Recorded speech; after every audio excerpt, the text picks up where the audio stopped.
Hello साथियों, ध्यान दीजिए। अक्सर इस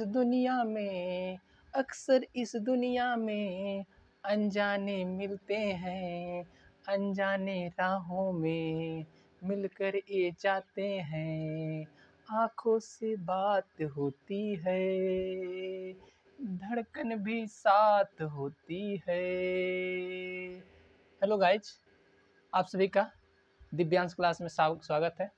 हम आशा करते हैं आप सब बहुत अच्छे होंगे और आज हम पढ़ाएंगे चक्रवृद्धि ब्याज स्टार्ट करेंगे। साथियों, सब लोग ध्यान से देखिएगा बड़ी शिद्दत के साथ। साथियों, हम जिस तरह से बताते हैं उस तरह से आप अच्छे से देखिएगा तो समझ लीजिए आपको एक्यूरेट सब समझ में आएगा साथियों, क्योंकि हम साथियों बहुत दिन से मेहनत करते हैं साथियों, और बहुत दिन से हम लगे हुए हैं साथियों। एक एक टॉपिक को बहुत आसानी के साथ समझाएंगे साथियों। कभी भी उसमें कोई कमी होगी साथियों बताइएगा। साथियों ध्यान दीजिए। चलिए साथियों, कहने का मतलब चक्रवृद्धि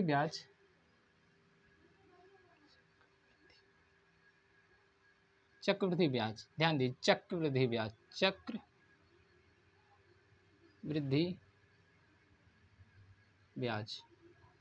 ब्याज क्या होता है, पहले हम बताएंगे चक्रवृद्धि ब्याज क्या होता है साथियों।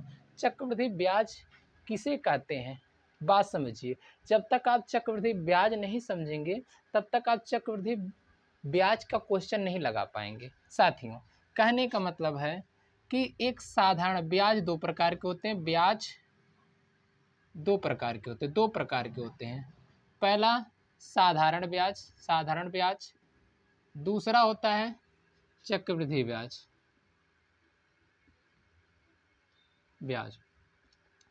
ध्यान दीजिए साथियों, कहने का मतलब यह है कि साधारण ब्याज हम समझा दिए हैं। आज हम इस टॉपिक पे जाएंगे चक्रवृद्धि ब्याज।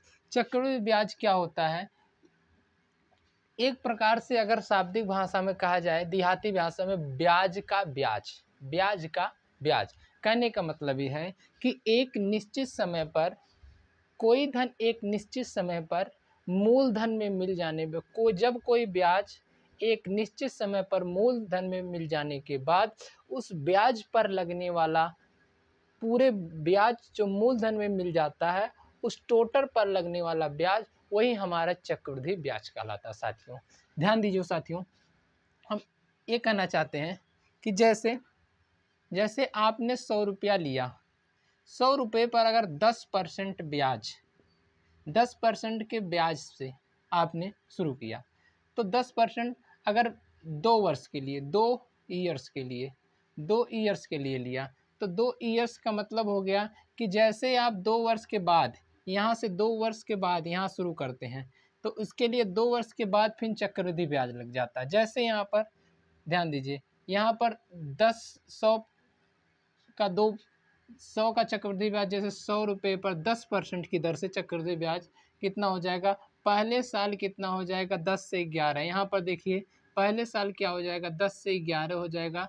10 यहाँ पर 1 + R/100 कहते हैं ना, यहाँ पर 11/10 हो जाएगा। कहने का मतलब है कि यहाँ पर 1 रुपया वृद्धि होगा। पहले साल कितना होगा फिर दूसरे साल कितना होगा, यहाँ पर देखिए हम यहाँ कैंसिल करते हैं, यहाँ पर 121 होगा। अब इसको ध्यान से समझिए कि कैसे 121 आया। ठीक, अब ध्यान से समझिए, 100 रुपये पर अगर यहाँ पर ब्याज लग रहा है 10%, तो 100 रुपये पर 10% कितना हुआ, 10 रुपया हुआ। ठीक, एक साल का।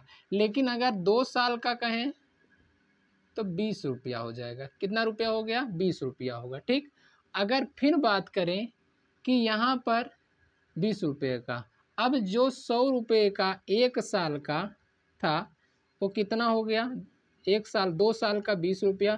फिर जो 10 रुपया लास्ट वाले साल का अगर निकालेंगे 10% की दर से, 10% कितना होगा, यहाँ पर कट गया, यहाँ पर 1 रुपया हो जाएगा। ठीक, कहने का मतलब है कि साथियों अगर हम 100 रुपया 2 साल के लिए लेते हैं तो पहले साल पर यहाँ पर 10% लग गया, फिर दूसरे साल पर 100 का 10% निकालें, 100 का 10% निकालें तो कितना होगा, 10 रुपया होगा। तो 10 रुपये यहाँ, फिर दूसरे साल का यहाँ पर कितना होगा, फिर 10% निकालेंगे 10%। कहने का मतलब है कि एक साल में, जिस साल में हम यहाँ पर लास्ट वाले साल में हमें ब्याज नहीं लगता है, जितने साल का एक साल का दूसरे साल में यहाँ पर हम जमा किए, एक साल का दूसरे साल में इसका 10% कितना हो जाएगा, यहाँ पर 10 का 10% बटे 100 बराबर कितना हो जाएगा, 1 रुपया होगा। यहाँ पर 1 रुपया साथियों, हम कितना हो गया हमारा, 21 रुपया हो गया। लेकिन अगर बात करें साथियों, ये हमारा साधारण ब्याज है, ये हमारा क्या साधारण ब्याज है, क्या है साधारण ब्याज है। ये क्या है, अंतर है, अंतर है। साधारण ब्याज कहें और चक्रवृद्धि ब्याज का अंतर है। अगर पूरा कहें, पूरा अगर कहें तो चक्रवृद्धि ब्याज है। अगर पूरा कहें साथियों, अगर पूरा यहाँ पर कहें तो पूरा क्या है, चक्रवृद्धि ब्याज है। पूरा क्या कहे, चक्रवृद्धि ब्याज है, पूरा चक्रवृद्धि ब्याज है, ये इतना पूरा। अगर ये इतने की बात कहें तो साधारण ब्याज है। कैसे साथियों, हम बताना चाहते हैं कि यहाँ पर साधारण ब्याज में 100 पर 2 वर्ष के लिए, 100 पर 2 वर्ष के लिए PRT/100 अगर हम करते हैं तो 100 से 100 कट जाता है 20 रुपया। यही 20 रुपया साथियों यहाँ पर साधारण ब्याज होगा। ठीक, अब यहाँ पर देखिए चक्रवृद्धि ब्याज पूरा आ गया। अगर साधारण ब्याज, चक्रवृद्धि ब्याज, चक्रवृद्धि ब्याज में अंतर 1 रुपया, अंतर कितना है, 1 रुपया। यही साथियों हम आपको बताना चाहते हैं, क्वेश्चन से नहीं, अभी और मॉडल से, कई मॉडल से साथियों हम बताना चाहते हैं। ध्यान से सुनिएगा साथियों। देखिए यहाँ पर साथियों हम कहना चाहते हैं, ये साथियों मान लिया चक्रवृद्धि ब्याज, मान लिया चक्रवृद्धि ब्याज क्या है, मान लीजिए, मान लिया P बराबर मूलधन 1000 है, ठीक, और दर R बराबर 10%, ठीक, और T बराबर 3 ईयर है, ईयर से, ठीक। अब आपको निकालना है इसका चक्रवृद्धि ब्याज, ब्याज। अब आपको चक्रवृद्धि ब्याज निकालना, तो आप कैसे निकालेंगे, ध्यान दीजिए। सबसे पहला तरीका फर्स्ट, तरीका सेकंड, तरीका थर्ड।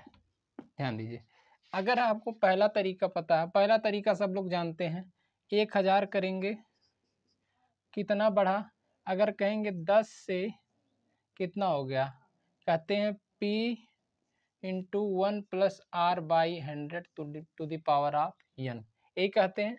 तो P का मान 1000 लिखें, 1, R का मान कितना है 10/100, यहाँ पर कट गया 11 हो गया, इंटू 1 प्लस 10/100 लिखते हैं, 1 प्लस 10/100 लिखते हैं साथियों। अब इसको यहाँ से यहाँ 0 0 कैंसिल हो गया, 0 0 कैंसिल हो गया, यहाँ पर 1000 11/10, फिर 11/10, 11/10 करते हैं, यहाँ 3 0 कैंसिल हो गया, इसका मान 1 3 3 1 हो गया, ठीक साथियों। अब तरीका सेकंड में हम क्या करते हैं, तरीका सेकंड में हम ध्यान दीजिए, इसको हम लिख सकते हैं, अगर 10% है, 10% को हम लिख सकते हैं 10/100, 0 0 कैंसिल हो गया। अब यहाँ ये मूलधन, ये क्या है, मूलधन है, ये क्या है, ब्याज है, क्या है, ब्याज है। अगर हम बात करें इसको 10 से कितना बढ़ रहा है, इसको 1 बढ़ाएंगे, ऊपर वाले को जोड़ेंगे, 11 हो गया।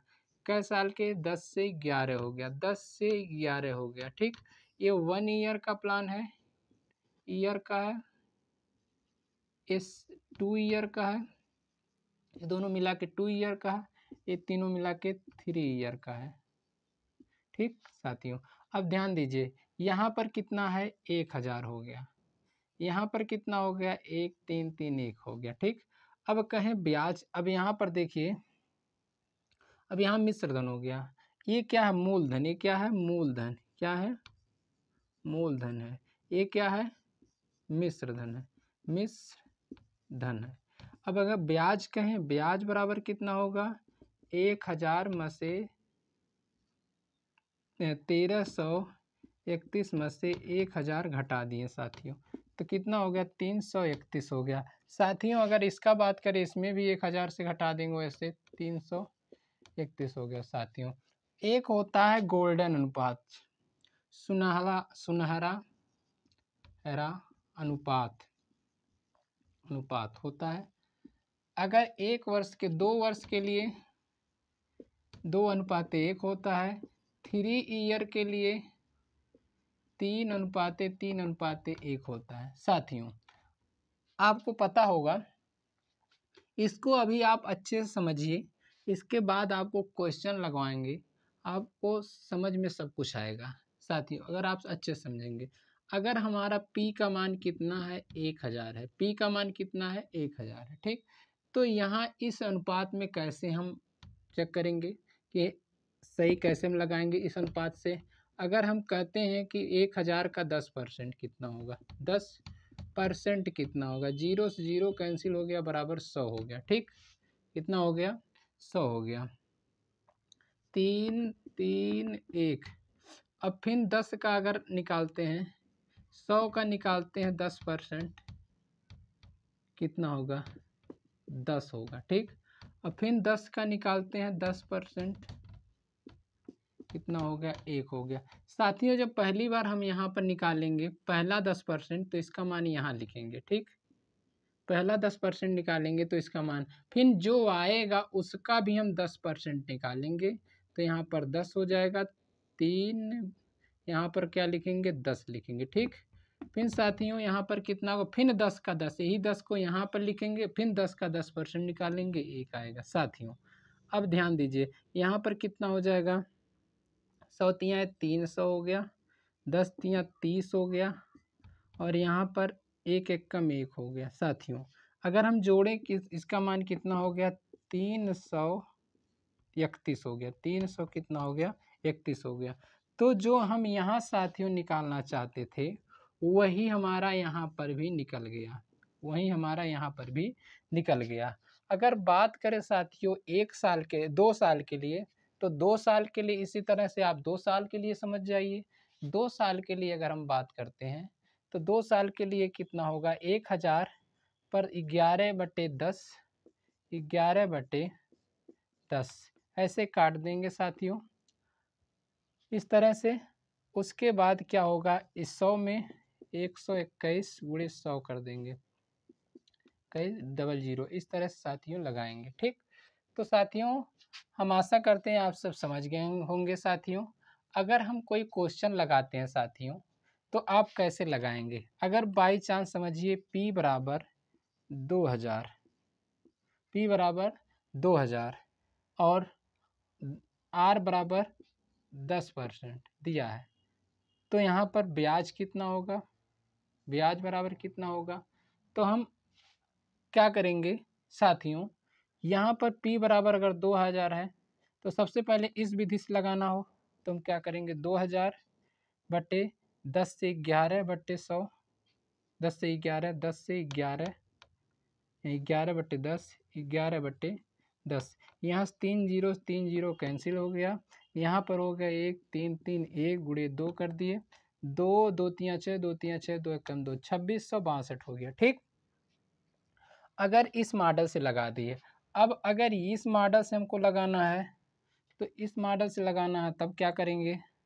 अब इस मॉडल से लगाने के लिए 10 से हम 11 गए, 10 से 11 गए, फिर 10 से हम क्या कहाँ जाएंगे, 11 जाएंगे, ठीक।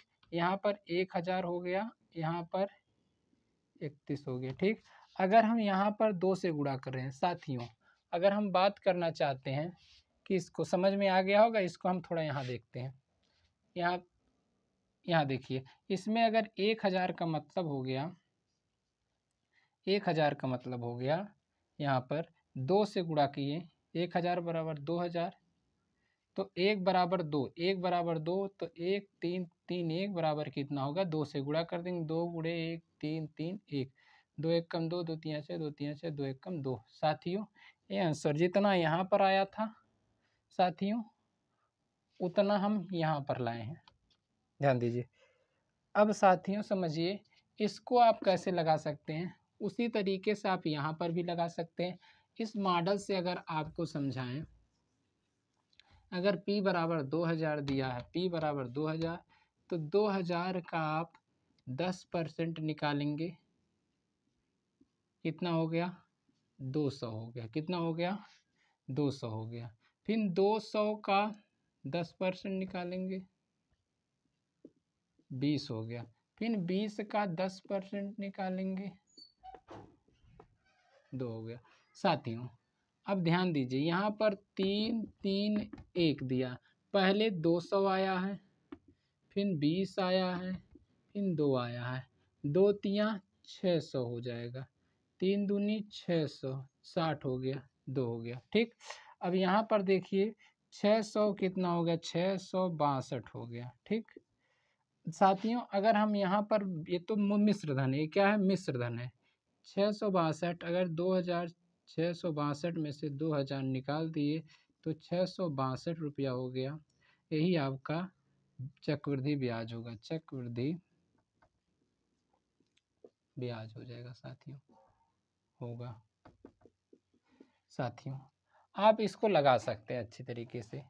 तो इस तरह से कई तरीका है, लेकिन साथियों आपके लिए ये तरीका बेस्ट है, ऑल द बेस्ट। तो इस तरीका को आप हमेशा यूज करिएगा। चलिए अगले क्वेश्चन पे।